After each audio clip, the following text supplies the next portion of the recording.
Ma. Sak, hello, Rosemary. Hello. Tawa-tawa lang. Gitungo na kasi may gusto Ma. Basi mo na ba? Ang bait ng Ate Michelle oy ni ano siya ng surprise na mga chocolate para kay Fiona. Itong box. Ginagawa namin ngayon. Yes. Yeah, mag-open na si Fiona ng regalo. Happy birthday, Fiona! Wow!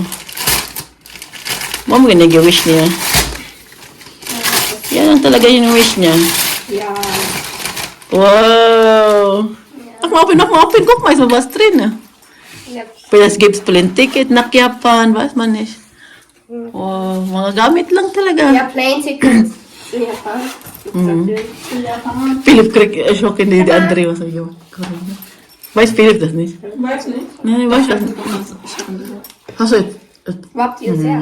Aber ich war schon vorgestern. Schere. Ich schau dir mal das. Eine Schere? Oh, yan ang ni-wish niya. Isa sa wish niya. Bagong etui. Ja, dann. Was ist das? Was? Besser? Das ist nicht. Ja. Lass das bitte jetzt unten. Tim, du musst jetzt. Ich habe wenig Akku. 70%. Ito na yung ginawa namin. 1, 2. Oh, ja. Oh mein Gott. Wow, guck mal, so kann's. Oh mein Gott. Wow, Box in a box. Wow! Schokolade. Oh, na Lieblingsschokolade. Wow! Wow! Schokolade. Wow! Ja! Ja, siehst du. Wow! Und? Danke. Schön? Ja, umarm den Papa. Ich glaube, das musst du deinen Freunden am Samstag zeigen, wenn das wieder zusammen Ja, ist. wenn die kommen. Jetzt Philipp. Guck mal, Schatz. Oh, Schatz. Mama auch. Danke. Wow. Alle. Ja. Du jetzt zackelt. Mama auch. Ja, hilag. Ligo Tumko. Malukmal. Ligo Tumko. Ha? Ligo Tumko. Igutom ka? Kinatita ni mo. Tita. Ligo Tumko. 5 Euro. Uy. Ano mo diya? Magandang umaga sa inyong lahat. Naglalakad ako ngayon dito. Malapit sa eskwelahan nila Fiona. Dahil inatid ko siya. Kaya ang anak ng kapitbahay namin hindi pumasok ngayong week na to. Dahil may trangkaso.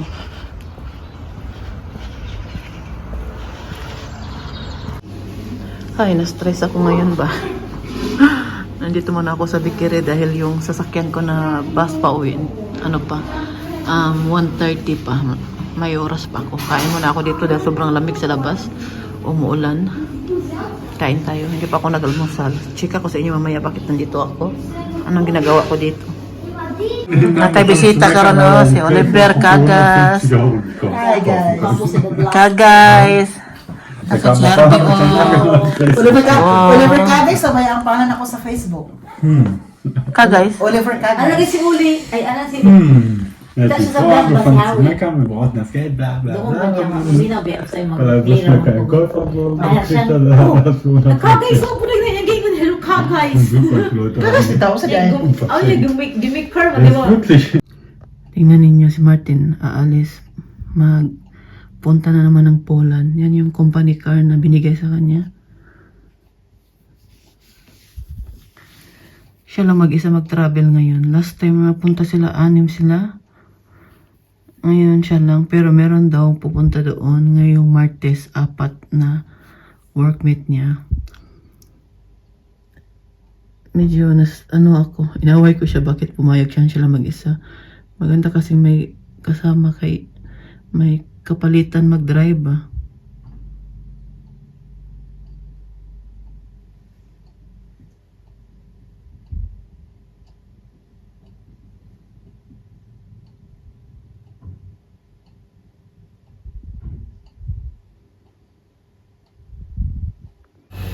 Martin, oh, magbiyahe na. Okay, bye, Tika. What is the reason? Abid fan ka ni Oli. Bakit? Dapat ako magbigay eh. Okay lang. For Christmas. Di pa konsensya mga ni Harvey kay... Ako magulog ba balik? Sabi na Harvey, bigyan kita ngayon Oliver pag off ka. Uy, ay, ako makamalinin. Oh, di ba ganyan si Harvey? Bigyan ko ng isang libo si Paul, promise. Ikaw lang magsasaka niya. Chat-chat Hindi kayo. mo na ako marunong mag-online. Meron ako Sinwave. Bigyan kita mamaya, cash agad. Di ba, mayaman lang akong friend ay. Hindi kasi siya yung avid fan mo. Oo, totoo yan. Jikas, hindi siya mapili. Always, mag-comment pa yan kasi sa akin. Nadidig avid fan ni Mami Rose Paul. Nagtampo siya. For real daw. For real, Paul. O, pang Jollibee mo. Pumunta na, Oliver, dito ka. Sabi pa ni Paul. Chat mo yung Gcash mo kay Oli. Sabi ni Paul, oh, nakalive ba to? Hindi, replay. Bukas pa to, bukas. Bukas mo pa to na ano. Gati, nasulot akong dugo. Paul, bukas pa to. Buti na lang, huwag ka ngayon. May 1K ka. Wee! Galing kayo. Mga datoon. Mga butoon. Eh, grabe si Harvey, 1,000. Imuha, pilatagin mo. 100. Tapos, wala pa share. Wala pa. No need to, na. Regalo ko na si Paul og 500. Tayo, no? Kailan? Oo, di. Atong Pasko kaya hatag mo kog mga tong Pasko mga sa mga followers mga grabe. Mga sila madalagan sa ako siya. Dugay na siya yung mga followers. Bugan eh. Sige, nag-comment. Tapos sabi ni Paul, totoo ba to? Oliver, bigyan mo ako ng ganito. 500 pesos ba? Pang pasalamat na sa mga followers. Tapos January pa niya nasa ng Gcash.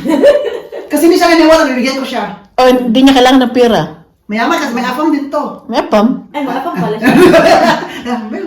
Alam ko pala, Paul, wag na lang. Alam ko na lang, likod ka. Said, hi Ma'am Myrna Abatayo, hello po. Ayun, andito si sir. Ma'am Evelyn, hello. Andito din ang magandang friend. Wala pang mga bihis. Walang bilis. Oliver, umuli na siya. Maghingi kayo ng ano tawag nito? Uyap? Uyap na ginisan na. Ay, ginisa na to? Oo. So ano gagawin? Tilawin kamay. Ay, manimaho ka nga uyap. Kasi makis ni mo si ano. Ito lang, tama na. Maximilian Bigyan mo lang ba? sila ano doon. Maximilian Bayer. Kung sino pang gusto mong bigyan. Ito sa'yo. Ano mo nilagay sa Harvey? Pinakbit? Ito lang sa akin kasi ako lang may isa mag-isa dito. Hindi ko Paano lang good? Pang mangga-mangga ba? Paano lang man siya pang ibog. Pag magkain ka kanin niya, bitaw ka na. Alam mo yun. Seryoso? After ito, kidney. Pwede mo na 1 year. Gamay raman. Inom lang tubig daghan. Pwede mo na until 1 year. Inom mo tubig. Marami, Oliver. Ano siya? Hindi siya mamaak? Uuwi na si Oliver, oh. Oliver, uli na ka. Was weiß ich jetzt? Hi guys! What are you doing here? Sino ka ba? You know what? Let's go home. Uli. I don't need you anymore. Ganun nangungka. Nakabaho gani siya lang, no? Before kami alis, thank you ha. Thank you. Pagkain. Thank you sa Thank you sa Thank you sa pagdisturbo mo. Thank you sa pag-entertain sa amin. Ah, Sana hindi ka always. iyak mamaya na ikaw na lang mag-isa dito. Hindi ko iyak. Uy naman akong sister. Ay! Sister in crime. La, la, la, la, la. Naginundo ka tulog sa isayo. Tadalid ko. Nagwasam talaga. Tag-taxi. La, la, la, la, la, la. Mino, come! Ano kaya gagabi? Mino. Ibaw talaga si Fiona. Kaya ginagawa ito Pilipinas sa dili ka na kakalaki. Si kakalaki. Ganun siya. Nag-discussion din sa Fiona siya. Wala may hindi Siya, wala may Wala may kakalaki German na na German word na word. kakalaki. Ina ka mga good uni. Kalaki. Buti ka. Oy! Anak ko kaka. Kasi dili, nagkari to biyas yung Transit. igipakita ko. Huy, ukar mo na. Kakalaki din na siya. Uy, talawan ka na si Fiona Spider. Ka naman, Hindi na siya ano? ginagkakalaki, okay na siya lang ah. Mm. Kapag ka siya lang mo, doon mo, tapan mo, rin mo tapan mo. Kakalaki. Uy, kung katulong ka na lagi. Waka dahil na. Itong isa. Mura ka na Kamu dyan doon nag-diskusyon. Mura Fiona. sa siya Sila naman. dito. Wala. Ilan eh. German ba yung ilan mo may kakalaki na word. Uy, nihawa sa Fiona. Ano siya? Mahawa ko rin ko. Ano yung kabalo? Ano si Fiona? Tawa, may ni Fiona. Gano'n si Fiona, karagis na. Kaya baksuni ko na may pero wala ko. Mamiros. Baksuni ko na may pero wala ko na may kabalo. Sa kabalo pa ko na may. Kakalaki, ok na. So, no? Pretty kay Big So, no? Siya Siyempre, ito siya duha. Ako. Kailangan ko. Oo, kakalaki. Ok na nagkabasa ko ano sa. Taxi! Siguro ito. Kaya kay mga sa movie. Tingnan po ninyo, dito natulog si Harvey at si Daniel sa salop matratse sa sa airbed namin. Dahil nga yung bed dito, 'di ba? Tinapon na namin siya kaya wala na silang mahigaan. Pero meron naman kaming airbed dito. Tapos yung mga anak ko kahapon, nung pag-uwi nila Harvey, ayun nila ipatanggal. Sabi nila, dyan na lang muna daw. Sabi ko sa kanila, kasi kung palagi mo kung dyan silang tatlo talaga, tapos palagi niyang ginagamit araw-araw, no, yung ginawa mo na talagang normal bed ba, masisira yan siya. Katulad nung dati. Paminsan-minsan gamitin, okay lang yan. Pero pag palaging ginagamit, parang feel ko nasisira siya kasi meron din kaming ganyan noon. Nadali siyang nasira dahil ngayong mga anak ko, palaging nilang ginagamit halos araw-araw. Binili ko lang to siya sa Action. Maganda lang to siya pag may bisita ka.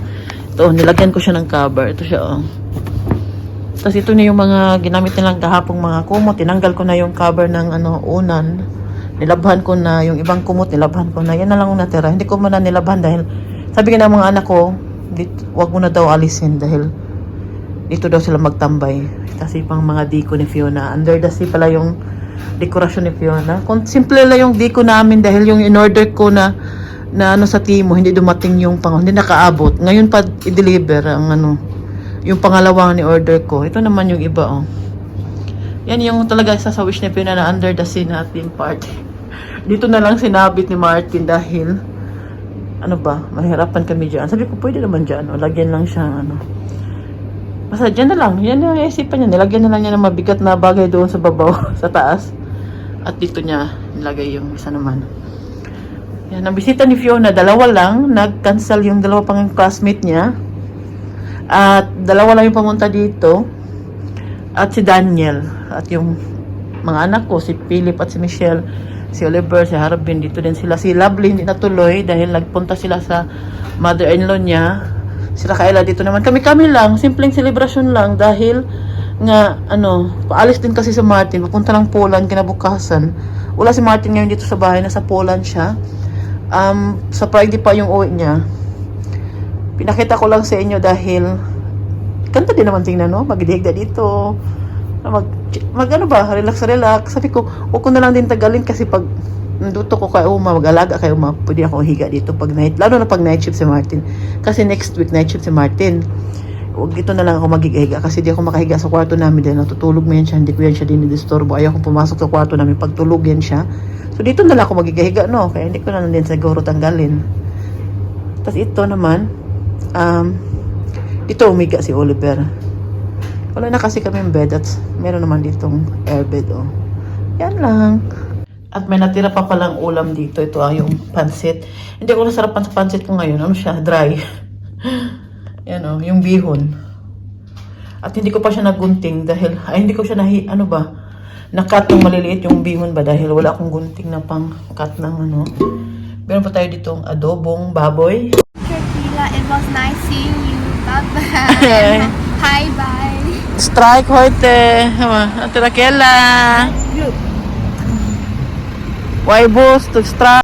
Tingnan po ninyo, namulaklak na ang aming mulaklak dito sa harap. Yung bihay sa si blooming ka na. Spring, sa tawag niya na yun. Sinabi na yan ng mama ni Tobias sa akin. Madali lang din yan siya, tawag niyan.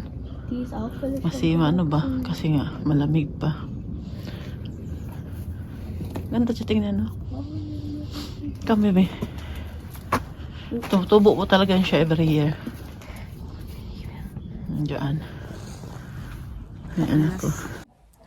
Ngayon, magkwentuhan muna tayo para itong video na to may dagdag ko sa vlog natin na i-upload ko bukas. Kaya nung nandito sila Oliver, hindi talaga ako nag-video ng mababa ba. Lang ilang minuto lang. Dahil in-enjoy ko yung time na nandito sila. Kasi paminsan-minsan lang kami magkita. At sobrang na-busy din ako noon. Alam naman pa ninyo ako pag may bisita. Sobrang sa bisita ba, si Kaso talaga. Dito din yung inaanak ko, si Daniel. Sobrang madaldal na ni Daniel. Uy, sus, makalingaw kayo.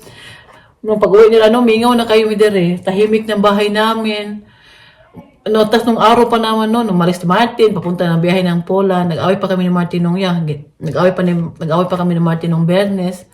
Tas Sabado pumunta dito yung bisita namin. Iwan ko ba basta mag-away kami ni Martin ngayon, no? Ngayon, kinabukasan, ano talaga kami, minsan hindi abot ng 24 hours na hindi kami magbati. Kasi hindi ko talaga kaya na may kaaway na kasama ko sa isang bahay. Gusto ko na hindi abot ng ilang araw, hindi kami magkibuan. Iwan ko ba kung, basta ganyan ako. Tapos naawa din ako ba, kasi alam ko naman sa sarili ko na hindi lahat kasalanan ng asawa ko. Yung minsan kasi sumasupra tayo yung mga asawa, magyaw-yaw ba, mga saba. Lalo na pag nireregla tayo, nako! Alam na yan ng asawa ko, pag ako nireregla, nako.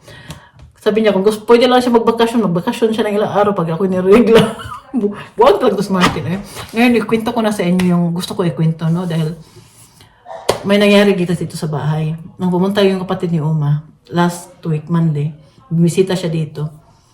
Alam po ba ninyo? Kasi yung pagpunta niya dito, wala talaga sa mood si Uma nung time niyan. Dahil sobrang lalim ng tulog niya. Dumating yung nurse na late na nung Monday, last week. Alauna na dumating yung nurse. So, sobrang lalim yung tulog ni Uma na disturbo siya, ginising siya. After nun wala na siya. Hindi na siya nakikipag-usap. Galit siya. Pag may pumasok sa kwarto niya, pinapalabas niya. So, yung kapatid niya dumating nung araw na yun, hindi na siya kilala. Una, hindi siya kilala. Hindi naman talaga siya makilala kasi paminsan-minsan lang siya pumupunta dito. Take after ilang buwan bago siya pumunta dito. Tapos, hindi na nagipagkwentuhan sa kanya. Hindi naman talaga ganun yan sa Uma na magkwentuhan pa, magchika-chika pa kayo na kasi yung sakit niya na dementia, mas lalong lumala. Doon yun din ang sabi ng hospital sa amin. Mas lalong lumala yung sakit ni Uma. Hindi na siya katulad doon na makikipagkwentuhan pa siya sa'yo. Kwento talaga ba na magkinig siya sa'yo, tapos sumasagot siya sa'yo ng maayos. Ngayon, minsan, pag may gusto siyang sasabihin, hindi niya ma-straight ng yung buo ng yung gusto niyang sabihin. Minsan, paputol-putol. Yung time na yun, yung patid niya, hindi na gusto siguro sitwasyon ni Uma. Pero si Uma, tingin sa kanya, pinapaalis siya. Sabi niya, umalis ka, pinapalabas siya. Tapos, bago umuwi yung patid ni Uma, or before siya umuwi nung time na yun, dito kami lahat sa kusina. Ako, yung mga anak ko, si Martin, Tobias, at Raquela. Timing nandito si Raquela at si Tobias nun. Dito kami sa kusina sa baba. Pumasok siya dito, sabi niya, hindi na doon maganda yung sitwasyon ni Uma, na ganyan ba? Higa lang sa bed, may sakit, mga ganyan. Alam naman namin no, na ganyan yung sakit ni Uma, no, nakahiga sa bed, may sakit siya. Pero hindi naman natin yung kasalanan. Hindi naman tayo ang hindi tayo nagplano na ganyan mangyari sa buhay niya ba, di ba? Bawat tao naman, iba-iba naman yung natin. Sabi niya kay Martin, hindi maganda yung buhay ni Uma daw, nakahiga lang sa bed, masakit, mabuti daw, mamatay lang si Uma. Ikaw, anak ka, magagalit ka talaga, di ba? Wala naman sigurong anak na pagsasabihan ng ganyan, matutuwa, no? Tumatawa. Si Martin sobrang galit dahil kahit sinong tao ang magsabi sa kay Martin ng ganyan, sasagutin po talaga niya yan at magagalit po talaga siya. Hindi na alam ng mga tao kung gaano po kalapit si Martin at si Uma sa isa't isa. Dahil simula nung pinanganak yan si Martin, hindi po talaga yan sila nagkahiwalay ni Uma. Dahil hindi po yan siya umalis dito sa bahay. Dahil nga namanahan siya dito ng bahay, no? Dahil nga namatay yung papa niya. So dito na talaga yan siya tumira. Nakasama si Uma. Tapos, hindi talaga yan sila nagkahiwalay hanggang simula nung pinanganak siya. So dito siya sa lumaki. Kasama niya si Uma hanggang ngayon. So, grabe yung relasyon ng dalawa. Sobrang close nilang dalawa. At nag-iisang anak lang si Martin. Pag may kailangan ng tulong ni Uma, mga ganyan, trabaho ganyan, patulong dito, nandyan talaga yan si Martin. Kasi nga, magkasama sila sa bahay, silang dalawa. Maaga namatay yung papa ni Martin, di ba? 51 pa lang daw si Uma noon, namatay na yung papa ni Martin. Tapos, sa pagsabihan niya ng ganyan, nabuti na lang daw mamatay si Uma kasi ganyan daw magtiis. Sabi ni Martin, mangyayari yan kung time na talaga niya, kung yun na talaga yung desisyon ng Panginoon na mangyayari yan. Pero wag mo naman i-wish yung kapatid mo na mamatay dahil hindi mo alam na si Uma, nag-i-enjoy pa yan manood sa kanyang mga favorite singer dyan sa TV. Natutuwa pa yan siya pag nakita yung mga anak ko, pag pumapasok dyan. Tumatawa yan siya, tinatawag yung pangalan ng dalawa kong anak, Michelle at Philip. At malakas pa yan mga saba, yung magalit ba? Yung pagsasabihan ka ng mga bad words, malakas pa yan si Uma nako. Minsan mabidyohan ko lang na, ganina nga, pinagalitan na naman ako eh. Kaming dalawa ng nurse niya, pinagalitan na naman kami.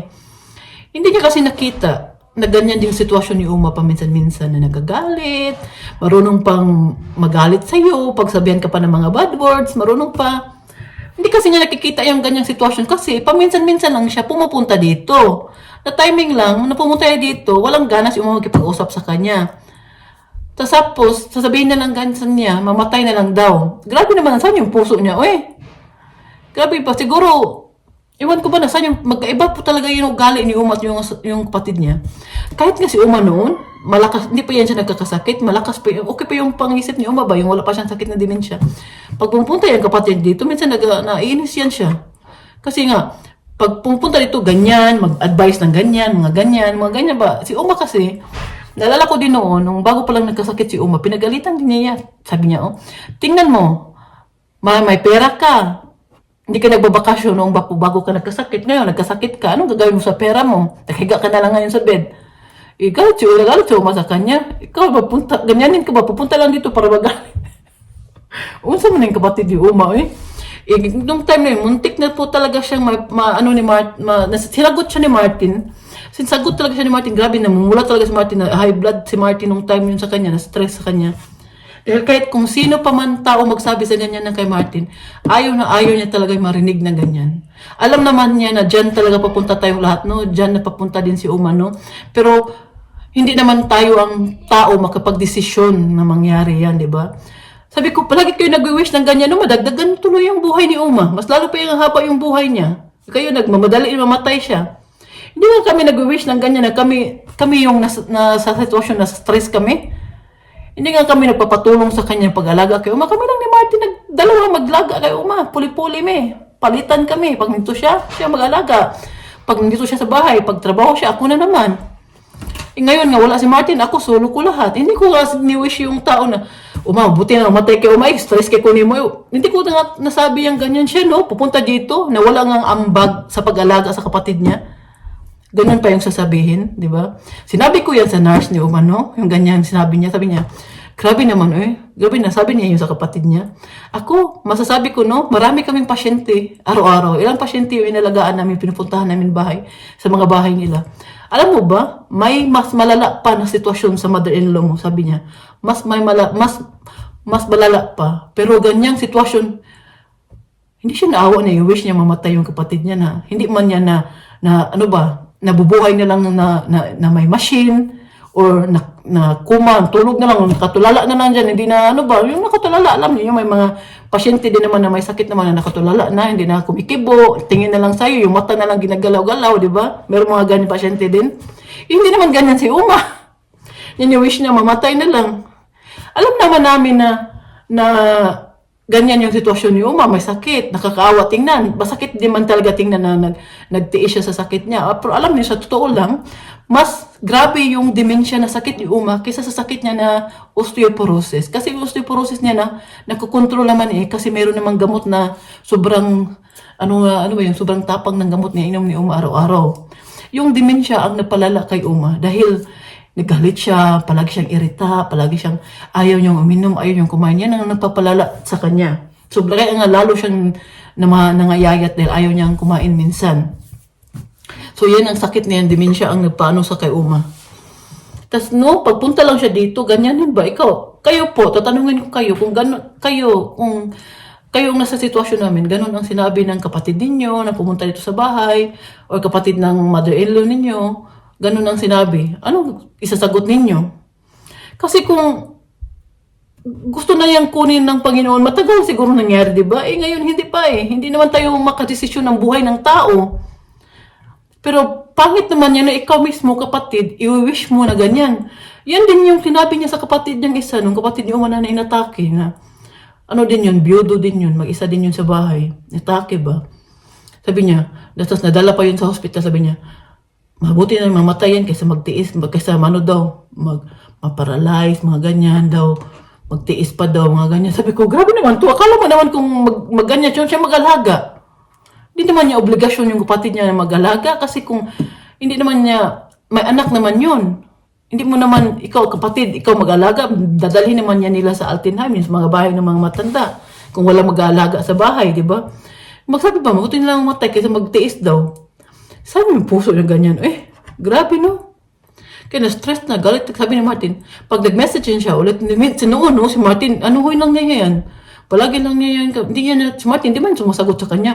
Tinuruan ko yan si Martin kasi pag nababasa ko yung message niya, para siyang sino. Para kaming utos-utusan ba? Sabi ko kay Martin, huwag ka minsan, din ba, sagutin mo din kasi hindi man tama yung minsan yung sinasabi niya. Tapos sabi ni Martin, pag nag-message yan ulit na magbisita siya, sasabihin ni Martin, huwag ka nang bumisita dito kasi kung bumisita ka, i-wish mo lang din mamatay si Uma, mas lalong pamahabaan ang buhay ni Uma. No, di ba? Sabi nga ng nurse, dapat hindi tayo mag-wish ng ganyan sa tao kasi hindi natin alam. Mas madali pa. Ano ba? Pagkasabi ng nurse, hindi daw maganda na mag-wish tayo ng ganyan sa isang tao dahil baka hindi natin alam yung mga pangyayari, mabilis lang din. Baka ikaw pa yung mauna. sabi ng nurse ng ganyan ha. Sa totoo naman, di ba? Ikaw, hindi naman kami nag-disturbo sa kanya. Kung anong ginagawa niya sa buhay niya, palagi siya nagbabakasyon ka. Hindi ka namin pinipigilan. Bakit ka namin pigilan?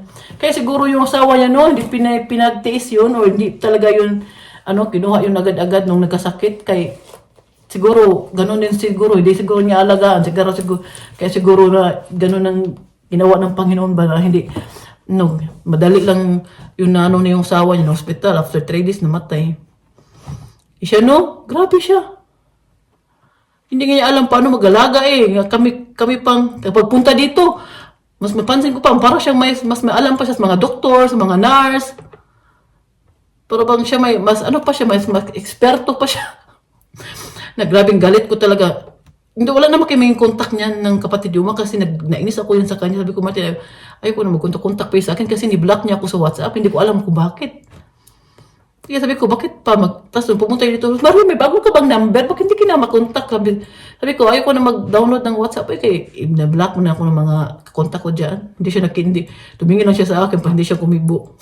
Siguro na niya ba? Uy, ni-block bet. Siguro na niya siguro ba? Uy, siya. Baka baka siya yung pinaparinggan ko, ganun man niya, ginawa niya, ni-block niya ako, hindi ko alam kung bakit, hindi mo kami mag-contact niya, mag-message lang mayan siya, pupunta dito. Rabing galit ni Martin, nakita pa lang talaga ninyo pulang-pula sa tas, pinagsabihan pa si Martin na selfish. Grabe nga yan, magkatikaso sa mama niya, selfish. Hindi naman namin kasalanan yan, ang ganyan sitwasyon ni Uma. Hindi naman kami ang may ano ba tawag yan? Yan ba ang kinabuhi niyo? Yan ba yung binigay ng Diyos sa kanya, di ba? Tayong bawat isa sa atin, meron naman talaga tayong mga, siya. Buti pang matay na lang, mara siyang madamo, buti matay lang siya. Kaysa maghiga lang sa bed niya, ganyan pagkasabi niya dito. Alam mo yun, pag pupunta siya ulit dito, pero hindi talaga namin papuntahin yan dito, kasi nung pag dito siya, hindi ko talaga masyadong naintindihan yung sinabi niya kasi sobrang stress ko din nung time kasi si Fiona, nagagalit din nung time kasi may assignment siya. Dito din ginawa sa baba din. Hindi ko bigla na lang kasi siyang sumulpot, tas gano'n na lang sinabi. Hindi ko talaga masyadong naintindihan yung sabi niya. Tas sabi ko kay Martin, parang kung sino ba? Ikaw, kung ganyan na naman tao pupunta ito, hindi mo na lang papuntahin dito. Sabi ni Martin, kung mag-message daw yan sa kanya, sabi niya, huwag ka na pumunta dito. Antayin mo na lang yan kung kailan mangyari at doon ka na lang pumunta at bumisita. Ayaw talaga ni Martin marinig yung ganyan yung mga ganyan ba? Kasi hindi naman alam kailan yung mangyayari. Hindi naman tayo magkapag-desisyon ng buhay ng tao. Ilang beses na yung hospital. Tingnan niyo, umuwi pa rin. Hindi pa sa bahay. Di ba? Yan hindi pa niya time. May plano pang Panginoon sa kanya. Di ba? Pero yung mag-wish lang, mapunta dito, buti lang matay. Mura maski siguro hayop, siguro di ka punta makasturag yung tao ba na yung kuan. Grabe, no? Basta yun yung gusto kong sabihin sa inyo ba? Na galit kami sa kapatid ni Uma nung pumunta dito. Kayo po, tatanungin ko kung ganyan kayo, kung mga kapatid ng mother-in-law ninyo, pupunta sa bayo, kapatid ng mama ninyo, ganun yung sasabihin. Siguro kung naka-machine na lang yan si Uma na hindi na ako nagsasalita, hindi na ako mikibo, yung machine na lang nagpapabuhay sa kanya, yung gamot na lang, siguro maintindihan mo, pero pag ganyan na sitwasyon pa ni Uma na nakakapagsalita pa, nag-i-enjoy pa. Sumisigaw nga Narinig ba na niyo may sumigaw? Nagagalit pa, pinapagalitan ka pa. Minsan kinaano pa ako. Ginaganyan niya ako, lalong pagalit siya sa akin. Nako. Tas anong sasagot niyo kung kayo ang ginanyan, ano yung sasagot ninyo sa ano niyo? Gusto ko malaman yung, baka ano ba, gusto ko excited ako sa mga comment ninyo kung kayo ang nasa sitwasyon, ano yung sasagutin ninyo. Or tama ba yung sinabi niya, selfish yung anak ni Uma? Selfish ba? Sa akin, di ba selfish na ganyan? Kasi, hindi naman sobra yung pag-alaga ni Martin talaga kay Uma. Dahil nga, sa sobrang close din talaga nilang mag-ina. Simula nung panganganak sila, hindi talaga yan sila nagkahiwalay ni Uma. Hanggang ngayon. Nandito talaga yan dito sa bahay na to. Kaya, maintindihan ko din talaga na masakit yan kay Martin. Napagsabihan siya ng ganyan. Dahil hindi nila alam kung paano namin yan inalagaan. Tinatry talaga, binibigay namin yung best namin na malagaan namin ng maayos si Uma. Tapos meron lang pupunta dito na magsabi sa amin ng ganyan na buti na lang mamatay. Wala nga siyang ambag sa pag-alaga. Kahit nga magpalit lang ng diaper or maglinis ng kuko o mawala. Pumunta na lang dito. Yan, ganyan. Chika-chika. Uwi agad. Ganyan. So, yun lang yung share ko sa inyo. Pasensya na kayo at excited ako sa mga comment ko ninyo kung ano yung reaction ninyo sa kasinabi ng kapatid ni Uma. At i-end na natin to dahil 17 minutes. Sana panoorin niyo to ha at mag-comment po kayo. At ako'y muna, pupuntahan ko muna si Uma. Titingnan ko siya kung okay lang siya doon sa kwarto niya. At yun lang. Maraming salamat po sa inyong panonood at sa walang sawang suporta kay Mami Rose. Mag-iingat po kayo palagi. Bye-bye!